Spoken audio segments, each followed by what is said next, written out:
Wala na, ayaw talaga mga kapatid ni Putin kasi ang Ukraine mga tol ay nag-aalok ng panibagong ceasefire kasi nga talagang nagugulpi na sila mga tol nitong Russia. Pero ang ceasefire na inaalok ng Ukraine ay tinanggihan na ng Russia. No? Ang sabi rito sa balitang ating panonoorin, hindi na interesado ang Russia sa ceasefire proposal ng Ukraine, no? Siguro sabi ni Putin, pinapatagal pa natin eh. Tapusin na kung anong dapat tapusin. Tinanggihan ng Russia ang panukalang ceasefire ng Ukraine sa layong patigilin ng patuloy na tensyon at karahasan sa rehiyon. O alamin natin itong mga detalye dito sa balitang to mula rito sa Net25. Bilang mga Pilipino, mga tol, hindi man tayo involved directly sa kaguluhan ng Russia at ng Ukraine pero nadadamay tayo dahil nga sa nangyayari sa ekonomiya. Naaapektuhan kasi ang ekonomiya ng mundo mga tol whenever na nagkakaroon ng mga ganitong klaseng labanan, 'di ba? So ngayon mga kapatid, panoorin natin 'to. Huwag niyo kalimutan mag-subscribe, click niyo na rin ang notification bell para ma-notify kayo whenever na may mga bago tayong reaction video tulad nito. Alright, so wag na natin patagalin pa. Panoorin na natin 'to mga tol. Minaliit lamang ng Russia ang hirit ng Ukraine ukol sa hiling nila na ceasefire. Ang Ukraine mga tol ang humihirit pa ng ceasefire o tigil putukan. No? Pero yan ay ayaw na mangyari ng Russia. Hindi na bakbakan akong bakbakan, parang gano'n ang gusto nilang mangyari.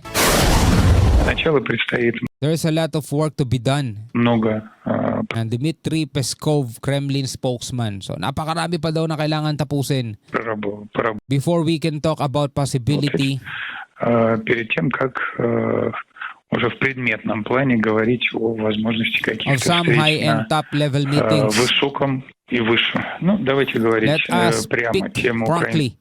The issue of the Ukrainian settlement is so complicated украинского регулирования настолько сложна, что достижение договоренности об обменах that even the agreements on exchanges of the prisoners of war или о возвращении тел or the return of bodies of the killed in action are results in their own right. погибших это уже результативность. Ayon kay Kremlin spokesperson Dmitry Peskov, maliit ang posibilidad sa ngayon kung maitutuloy ang usaping pangkapayapaan sa gitna ng dalawang bansa. Git din nitong malabong magpadala sila ng kinatawan sa Turkiye kung saan gaganapin sana ang ceasefire deal. So ayaw nga talaga nila mga tol. Kung naalala ninyo, di ba nga President Trump na mismo ang makikipagnegosasyon dito kay Putin. Nag-usap sila ng matagal pero dismayado si Trump dahil mukhang hindi na talaga interesado itong si Putin sa mga ganitong usapin. At ang gusto na lang niya mga tol, tapusin na kung ano yung kanilang nasimulan. Kasi sila naman din ang nagsimula talaga nito noong 2022, di ba? Nung sinalakay nila ang Ukraine. So umabot na ng ganito katagal mga tol pero hindi pa rin natatapos itong labanan sa pagitan ng Ukraine at saka ng Russia. Actually kung hindi nga lang mga tol, tinutulungan ng NATO o ng Amerika itong Ukraine. Nagsimula yun kay Biden at hindi na sanctions ng napakaraming sanctions itong Russia. Matagal nang tapos yan mga tol. Napakalakas ng Russia. At sa katunayan mga tol, kahit ang Russia mga tol ay napagtutulungan na kung titignan ninyo ng NATO, Amerika pero hindi pa rin nila matinag etong si Putin mga tol. Ito pinapakita ni Putin yung kanyang puwersa. Pero kapag siya naman ay nagigipit na at medyo lumalamang etong Ukraine, ang kanya namang banta damay-damay tayo pag naganap yun. Hindi daw siya mangingiming magpakawala ng mga nuclear weapon mga tol. Naku po. Тема переговоров The topic of the talks is very complicated. достаточно сложная, помимо Besides all other matters, it will be necessary to discuss других вопросов, конечно, надо будет обсуждать те самые проекты меморандумов, those которыми draft memorandums which обменялись decides в exchanged ходе during the second второго round of раунда. Russian-Ukrainian peace talks in Istanbul on June 2, 2025. There is no reason to expect any breakthrough. Рассчитывать на какие-то прорывы из разряда чудес, ну, конечно, повода It is hardly possible in the current situation. для этого нет Malabo daw. никакого. Да вряд ли это возможно. We intend to pursue our interest. We intend to ensure our interest. Ситуация. So yun nga sabi niya, we intend to pursue our interest, no? Намерены добиваться наших интересов мы намерены обеспечить. and fulfill the task that we set for ourselves from the very beginning. So yun na nga mga tol, napakalinaw na itong sinabi ni Dmitry Peskov ng Kremlin. No? We intend to pursue, so gusto talaga nilang i-pursue mga tol yung kanilang interest. We intend to ensure our interest, no? Siguraduhin maaabot nila mga tol at matatapos nila, mapofulfill nila yung kanilang plano, no? Yung kanilang binabalak simula pa man daw talaga nung una, nung kung bakit sila umatake. Наши интересы и выполнить те задачи, которые мы ставили перед собой с самого начала. Isa sa mga tinukoy din ng Russian official kung kaya't malabo silang tumugon sa ceasefire deal ay dahil sa drone strike ng Ukraine.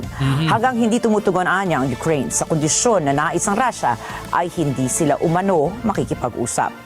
Una nang sinabi ni Ukrainian President Volodymyr Zelensky na mayroon na silang panibagong round ng pag-uusap ng Russia para sa tuluyang pagkamit ng ceasefire. No, ang Ukraine mga tol ay patuloy pa rin naman sa pag-atake gamit yung mga drone nila, 'di ba? Yung drone strike, nagpaulan sila sa sa Moscow ata mga tol, no? Hindi ko maalala kung ano yung lugar na pinaulanan nila gamit ng drone strike. Tapos ngayon ay nag-ano sila ng ceasefire. Ito wala akong inaano sa kanila, wala akong pinapanigan sa kanila mga tol. Mahalaga nga dapat matapos na to eh. Malayo naman tayo diyan eh. Hindi naman tayo masyadong apektado ng ng kanilang labanan. Yun nga lang, pagdating sa global economy, dyan tayo naapektuhan. Kung naaalala ninyo, nung nagsimulang sumiklab ang labanan ng Ukraine at saka ng Russia, di ba, umabot halos ng 60 pesos ang presyo ng gasolina dito sa Pilipinas. So naapektuhan kasi tayo kasi yung gas natin, mga crudo natin, talagang inaangkat natin yan sa ibang bansa. So ngayon, eto na nga, magpahanggang ngayon ay hindi pa rin tumitigil itong bakbakan. Natapos na yung termino ni Biden, si Trump na ngayon mga tol, at sinusubukan ni Trump din pahintuin to o mapigilan, pero talagang wala na, sarado na ata talaga si Putin dito. Сьогодні я обговорив Today, discuss with Rustem Umerov the preparation for a prisoner exchange. з Рустемом Умєровим підготовку Mga bihag.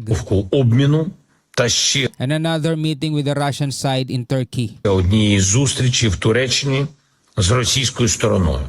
Умєров доповів, Umerov reported that the meeting is planned for Wednesday. More details will follow tomorrow. що зустріч планується на середу. Завтра буде більше деталей. So mukhang ayaw na talaga ni Putin mga tol eh. No, hangga't hindi daw tumutugon ang Ukraine sa kanilang kondisyon hindi matatapos to. Alright, so ano ang inyong masasabi mga kapatid dito sa mga ulat na ito na ating nasaksihan?